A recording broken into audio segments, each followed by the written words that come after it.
Hey everybody, welcome back. Today we're going on a gold mine tour in Cripple Creek, Colorado. We're going down into a mine that's, I think it's 10 stories down, 1,000 feet. So it's gonna be fun. We'll see.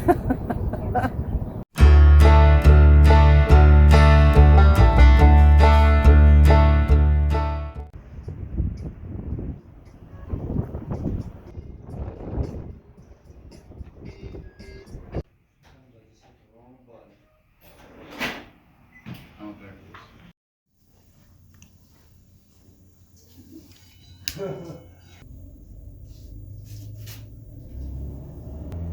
I feel like on vacation, man, this is like a perfect day. Yeah. Perfect day.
Got one more here.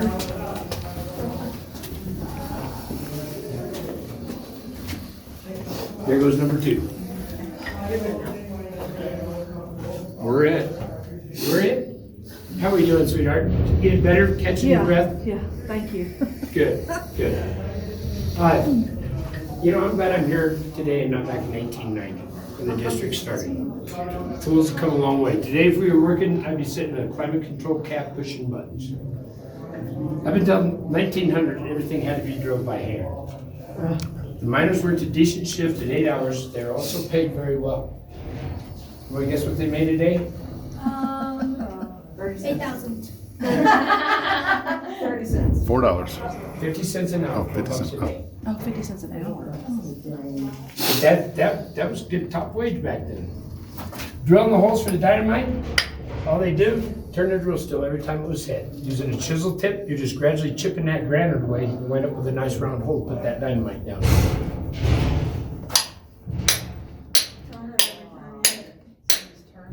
That's what those little boys would do all day long. They're not with this much light, I'll guarantee you. Be more like, I'm just too much of a chicken. That was a term called single jacking. These guys over here, they're double jacking. The guy holding the double jack was called a striker. Holding the drill steel over his shoulder, he was called a shaker. Not a very comfortable position to be in. But the only job benefit there, you just wouldn't see it coming at you. Wherever you're comfortable, huh? If you need to, just watch out there. You can grab onto that ore cart and have something to hang on to and stand up if you'd like. I will do that. Just watch out for those things sticking out there. How's that? That's good. Good. After If you shoot your round with an 8 or 6 foot shot, that would be your mud pile, about 12 to 14 tons. That was also your entry level. That's where they put the new guys. New guys in the mines were called tenderfoots, just like on a ship you have a greenhorn. Mm-hmm. They had to earn their way up through the ranks the same way.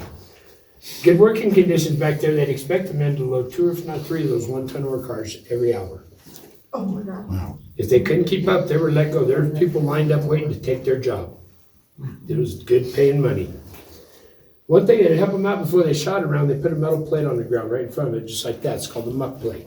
Muck plate. Those charges will go off in a certain order, a certain way. It brings that rock, puts it on top of the metal. Just a lot easier sliding that shovel across it.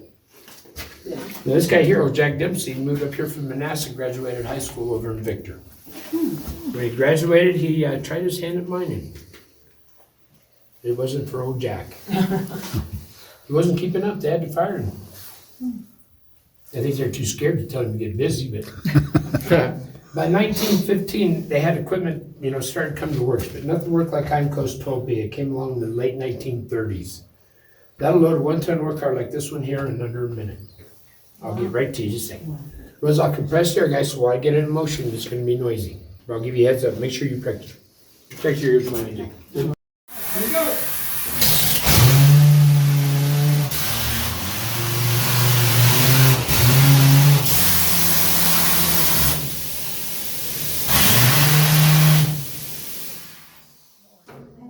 Save a lot on the back muscles. Would be a lot. If there is mine that there isn't, I can just hear it. What? Natural air conditioning that air moving through there.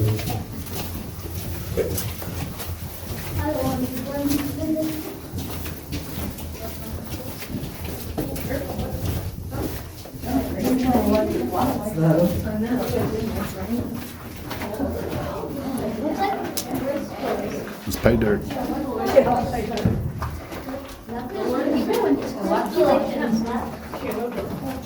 Dynamite.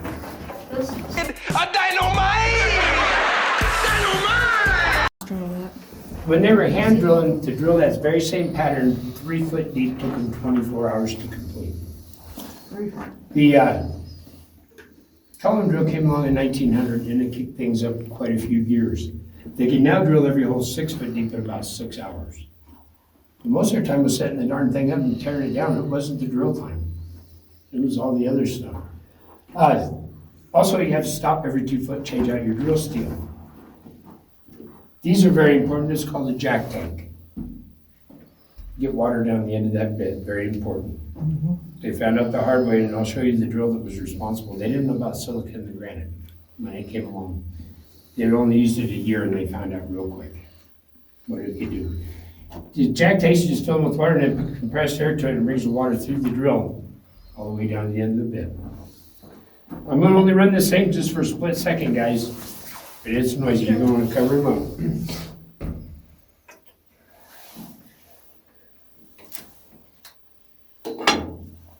Ready? Here we go. I had the exhaust on this side of my ear over here. If you had a hangover, you were cursing at your mother. Now the dynamite, we still even use a half to a third stick in every hole when we detonate our stuff. The dynamite was used for a lot of years, and it did a good job. The biggest hassle that they had with dynamite, especially here in this district, with everything being connected, was after the roundup, the nitroglycerin, the fumes. They lingered, and feel the way the air's moving. This is a 24/7, 365 shoot at all periods of the day. Those miners basically had powder headaches from the time they got underground till they went home. Oh, Dad always did. Boy, we didn't mess with Dad when he came home. You just didn't talk to Dad. After that's all drilled, loaded, it's tied in, where that gets shot all at once. That's why we call that a round. You detonate all your charges at once. You're gonna break some granite, but you're not gonna have anything to work with. Today we shoot it off with a series of 5 shots, and there's just milliseconds in between each one, and it's all predetermined for us. You don't have to do any of that. And basically, a round works today as it did back when they're shooting black powder, using those bitter igniters. The round will always start right here in the center. It's called the burn. That center hole, that reliever, that's very important. If you don't drill that one, you're not going nowhere. You have to give it the room to break. Today, the round will just work outward from the burner. Eventually, that's always last to go down there to the floor. They're called lifters, 30-degree angle. Bedrock's underneath them, so all that force goes up through the broken rock. It just carries it right off the face, so bounce it off the back and wind up at your muck pile. Looks pretty slick. Come on over here. Looks like snow. Isn't that cool? I'm going to show you something. The pound for pound is more powerful than dynamite.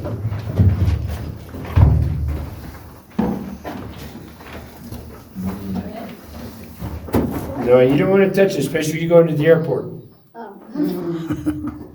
What is so strange? Is that ammonium nitrate or Yep. fertilizer? Fertilizer and diesel fuel. Doggies. It's ANFO. Same The AN is Oklahoma ammonium City. nitrate, FO fuel oil. Right. Yeah, pound for pound, that says break more rock than dynamite will. The thing is, it won't detonate with just a cap. We still have to use a little bit of dynamite in every hole to get that stuff to detonate. The drill gun here makes it easy for loading. I mean, you just put that hose in the end, pull the trigger, and it's done. Dynamite, you had to pack every stick in the hole. Right over here, you can see what we use for our detonators. That determines our timing, and it's a pretty neat little tool. Everything over there was a fire-to-fire type exchange, like the next series. These don't take any type of spark. They're pressure sensitive. That tag will tell you how many millisecond delay you have. And they get that pressure to detonate from this cord right here. That's the det cord. You set that stuff off and wrap it around a tree, it'll cut a tree right in half. It'll send a shock down through every tube. As long as you got the right color and the right holes, it's basically here. It's done. You guys will see how that goes, by the way? Is that the white stuff in the wall? Not in that pocket. There they are. There you go, come up. No, you're not. Yeah, I'm with you. Maybe not. Now, in 1940, Gardner Denver took another 4 hours off the drill time when they came out with the 83 jack leg.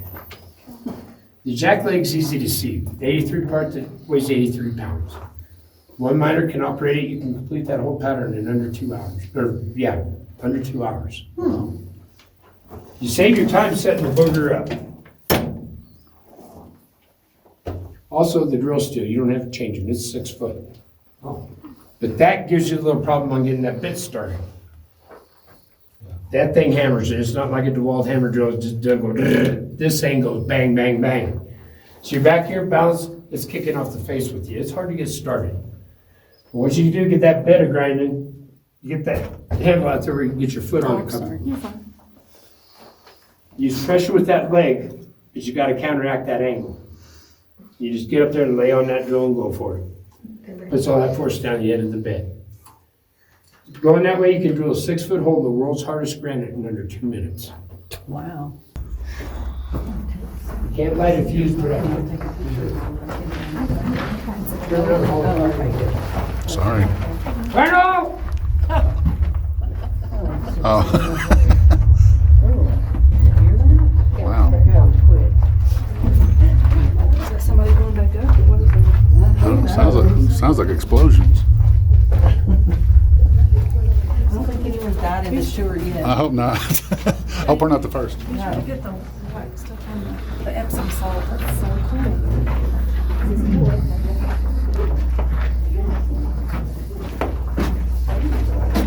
Oh, yeah, be careful with this.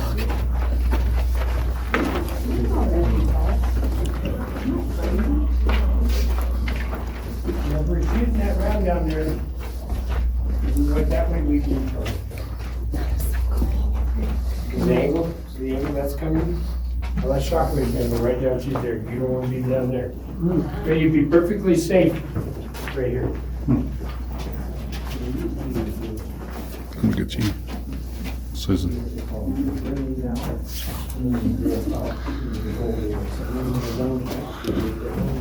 You gonna tell us how you freaked out in the tunnel?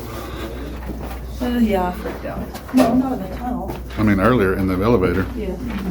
We'll talk about that later. Yeah.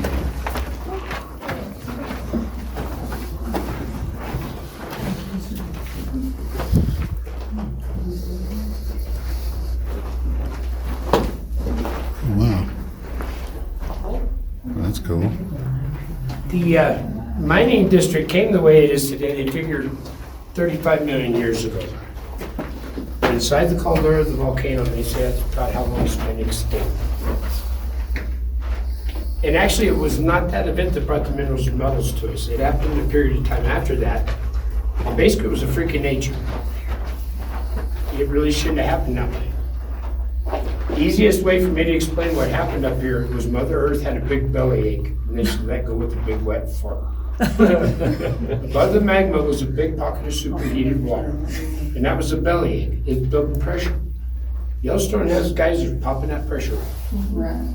Nothing was venting the pressure. And pretty soon the mountain couldn't hold back and it blew, clear down to the molten lava.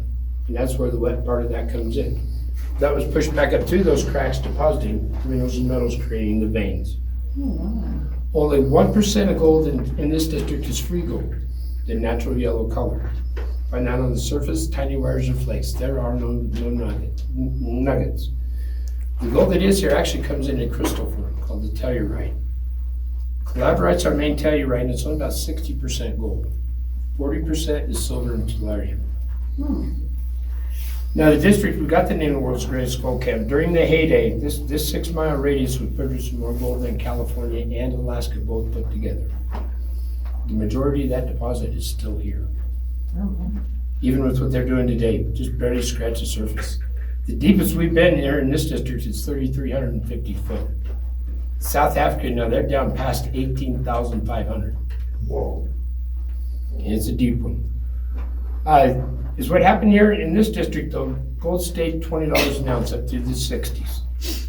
There was only one mill doing all the processing, and that's because of the tellurites. It's a pretty complex chemical process.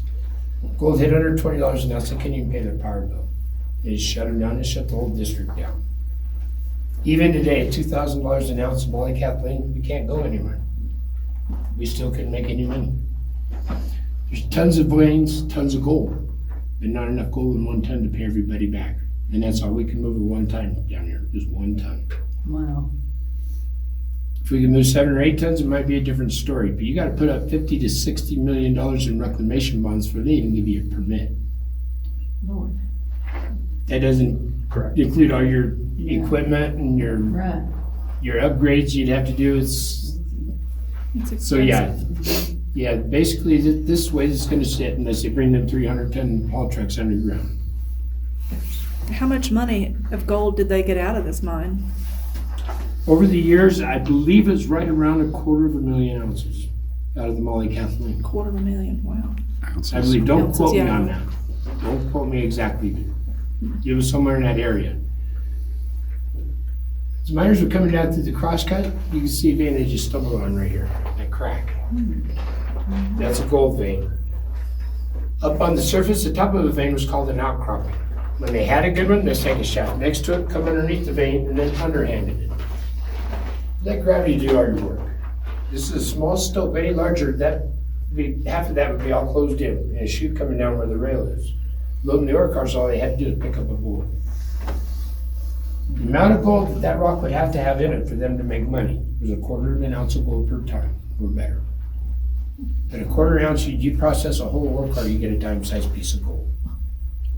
Most of it's microscopic, we don't see it. But when we see purple fluoride, it's in that vein. That rock, by the way, came off the vein right up here. 93% of the time, if that purple's in the vein, gold's gonna be there too. Coincidentally, showing up like that, there's no real explanation why. Now the timbers up there, that's not structural support, that's miner support. It's what you're working off of up there. Oh, Now the that's slusher here, guys, I choose not to run it because it kicks up a bunch of dust. We don't have any water down here to water it down, and I don't want to be breathing the dust, and I don't think you guys need to be either. But anyway, it's just one step above us. Here we are at the bottom. When you get above your ore sheet, that's where you spread out across your vein. Not all the material makes it to the chute, so once in a while someone's just got to go up and work that bucket back and forth. And do you think we've been walking uphill, downhill, sideways? Level. Uphill. Uphill. We've been walking uphill. Every tunnel was done on at least a 1% grade downhill to the shaft. That's how they channeled the water out of the mine, passed it on to the neighbor, and also for the ore cars, the donkeys. They would take more than one ore car on that downhill route. All the equipment used.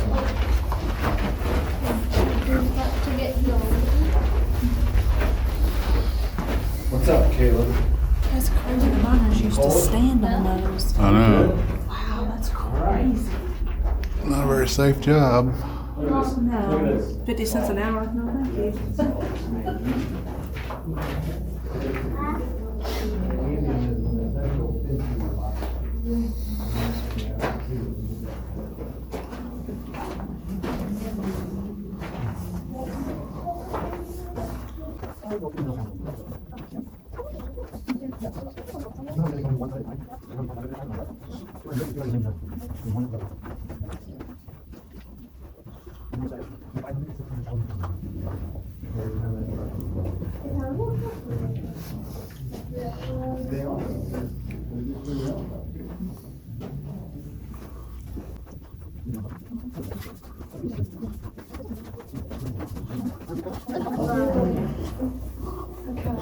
Changes color to green.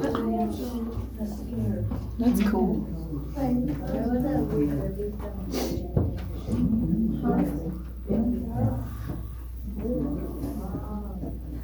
Is that a copper? Is this X marks the spot? He's doing something. He's gonna Oh, he left us. He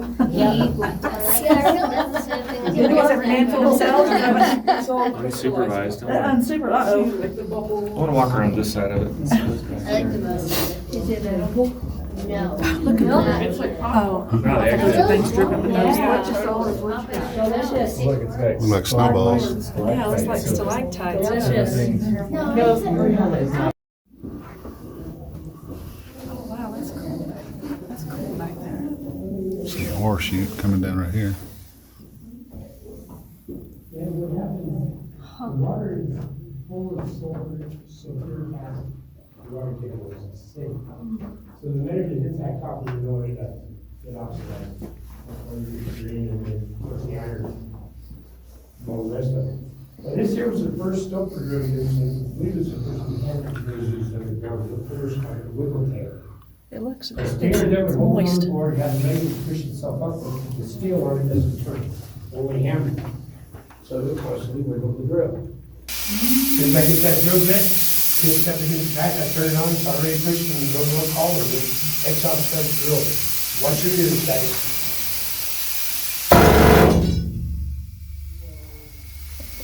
You said this is what you operated? So make your eyes. You operated? Yeah, it make my eyes vibrate. Like, What's your favorite? I never made it How deep or how high does this one go? 800 foot. Wow, they get a good Could vein. have got off the cases at 200, walked over around top of that ladder and climbed their way down. Right, here's what they're chasing. Go ahead and come on this side, guys, where you can kind of get a better view of what's going on. You're not gonna block anybody's view, trust me. Right there, that's what they're chasing. There's your vein, that gray streak. I thought that was an actual person.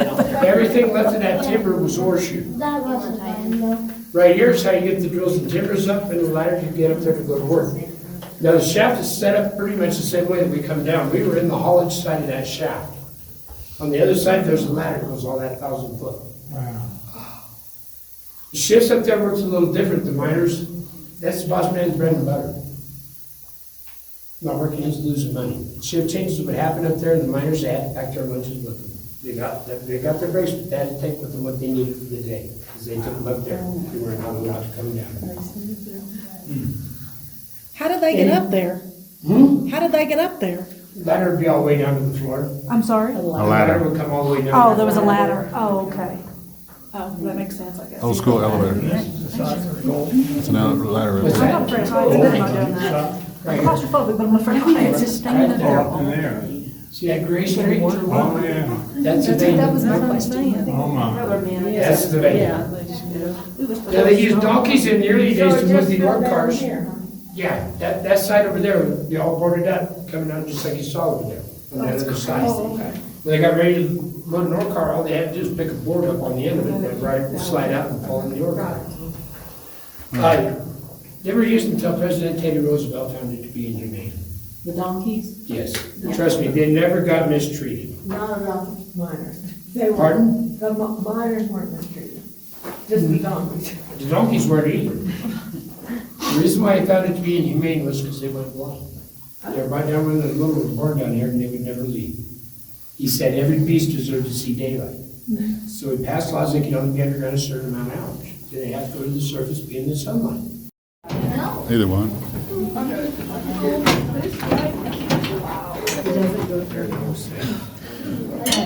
Is this one of those keep your hands and feet in all times? A little close here, a little close, but.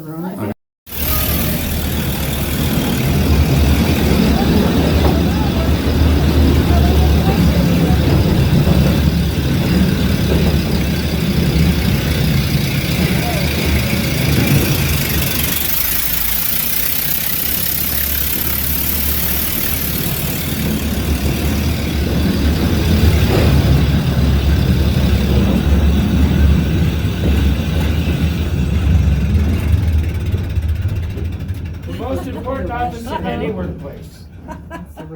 He needs some privacy. Of course, being a tenderfoot, that's one of your jobs. Everything that was collected during that shift, you had to take it out with you. Oh. Nice. No, thank you. But by the time you were done being a tenderfoot, if you were still around, that's the guys that they kept, because you could follow orders. They knew you'd do what they were told. Wow. It's a dirty job. Dirty job. That's what I tell you.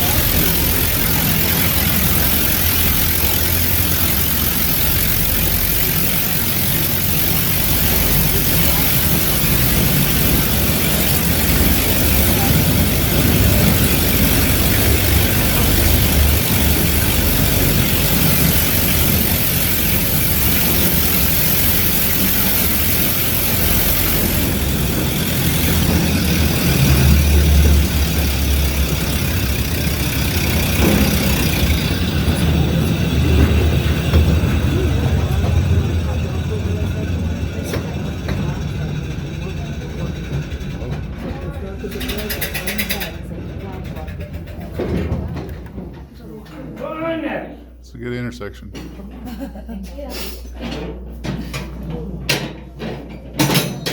Oh, this is where we get off.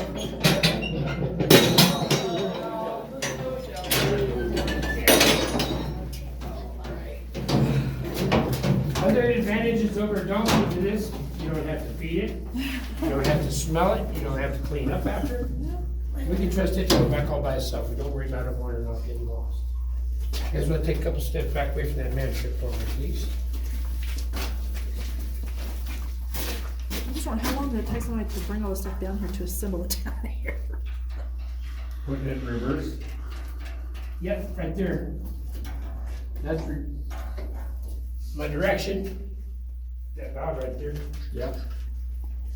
And watch yourself, guys.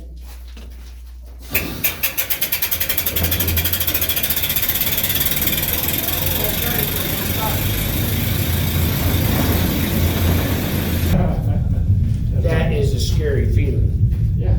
You got a narrow passageway and that thing's chasing you down the track. Thank goodness every 1,500 foot, there's whiteouts. They did that for a reason, so you can get out of the way. And they started in the early days, they had a place to turn the donkeys around. Because in a regular tunnel, they couldn't turn them around. Yeah, I guess that's true. So you walk them down every so often, they had a place you You know, could. place to run.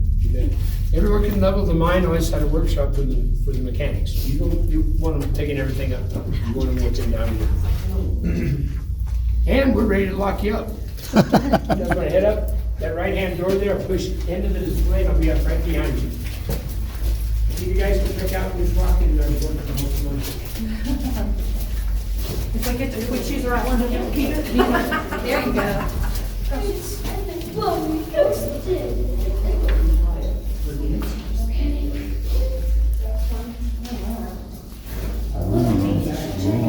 of what you got until you cools down. Yeah. You know, you can't just start piling all this stuff, you know? Then you pour it, cooling it down, you just can't wait. You can't wait until it's over. You always get butterflies. It gets in your blood, yeah. That guy right there, he's the man that discovered gold up here, Bob Bowman. Bob was a cattle rancher, part-time prospector. Other prospectors came through trying to back him up. They couldn't find anything either. The thing was, if it had been a snake, it would have bit them. It was right under their nose. That is collaborate, right there. It does not have gold nugget color. Looks like iron pyrite. That's what Bob Womack thought was. He'd come across the vein, he would see the iron pyrite, what he thought was iron pyrite, do a test ban, because you try to ban that stuff, it floats. Years went by, about 14 years, before he finally decided to do an assay. It's the very first one they figured it out. A few years down the road, though, he lived up to the nickname. Gold King averaged $200 a ton, he sold his mine for only $5. 1909, he died of gold. I'm gonna start kicking it up and going real quickly here, guys. If you look straight up, we're actually standing inside the Molly Kathleen. Oh, it scared me. Inside the Molly Kathleen store. The parking lot's right above us. That vein had been taken as close to the surface as they could dare get it. Wow. You can't see all the way up and through the stuff, and that's on purpose. You have to leave some of that vein, just for structural reasons. Those are all the way up and through there. It's like a honeycomb. It's called a pillar. That's the vein. There's the gold. Parking lot's happy, so we're happy. It's going to stay right there. Down below is the exact opposite from the stope, called the winds. Money got tight across the country with the Depression and everything else. They couldn't afford to sink the shaft anymore. That was the biggest overhead expense that they had. So whatever money they had went into taking the top of the vein. They kept it working, but a lot more work. Now, the way the buckets can come up and dump over in New York is how everything went in and out of the mines in the early days. It's some of the neatest engineering. That bucket's 2,500, 3,000 pounds full of rock. You're working around an obstacle, and they had to figure out a way to dump it. This is pretty cool. And we'll ask you guys there if you can stand behind that line of that metal grate on the back side. When you guys over here, if you can kind of sneak over that way, you'll be fine right there. That's the business end of that thing over there, and I don't trust it. It's old stuff.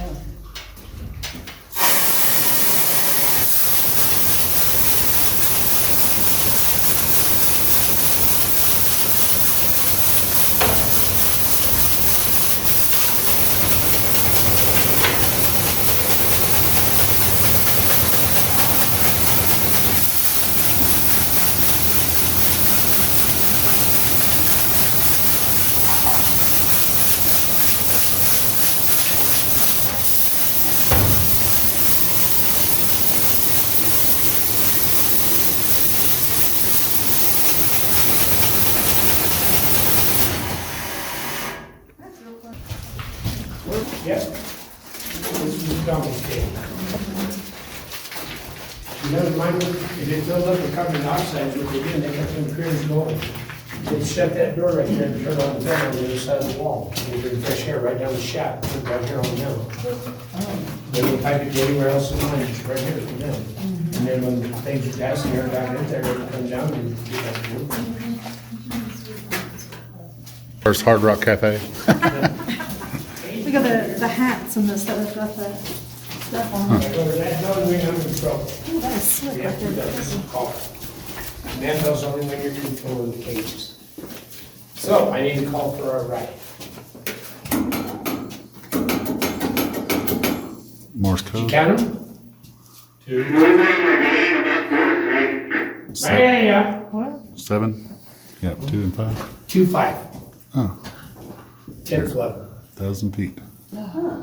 Using that bell system is actually a world standard today, and it started right here in the district.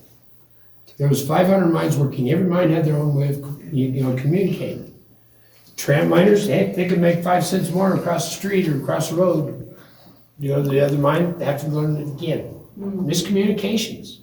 Also, the influx of immigrants coming in, language barriers. Most accidents and deaths occurred right here because of those reasons. Stonehouse, when he come up with this, he's a smart man. I don't care what language you speak. If I hold up that, you know what I'm saying. Right. So you just count the bell and relate in your own language, your own terms, what needs to happen. Getting down here, three things were right. We had to say where, what, and direction. So 2-5-3-2. If it's or, that skip will run twice as fast as what we came down with. Anyway, thanks for coming today, guys. Thank you. Yeah, appreciate it.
I guess I should wear a hard hat more often because as I was coming out the door, some lady said, "Oh, your hair's really cute." And I said, "Oh, well, I've been wearing a hard hat for an hour."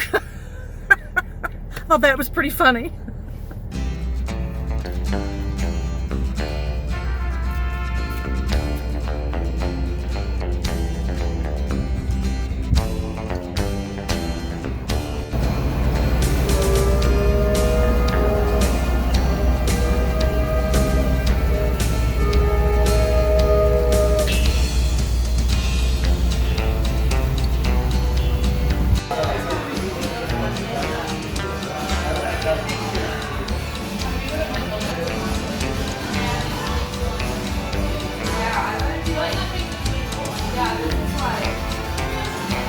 I had to get this on video because Shane's eating a salad.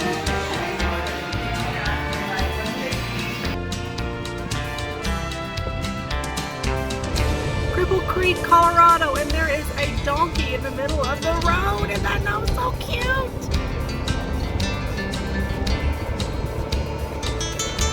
Sorry, our windshield's dirty. Yeah.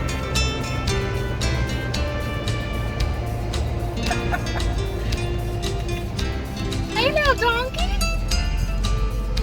What you doing?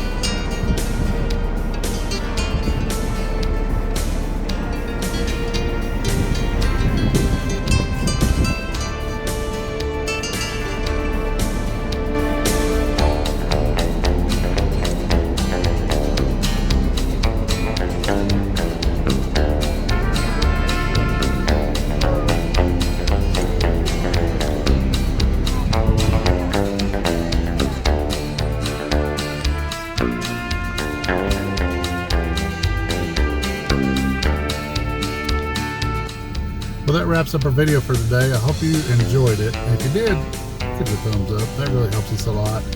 And stay tuned because we're going to have a lot more adventures around Colorado.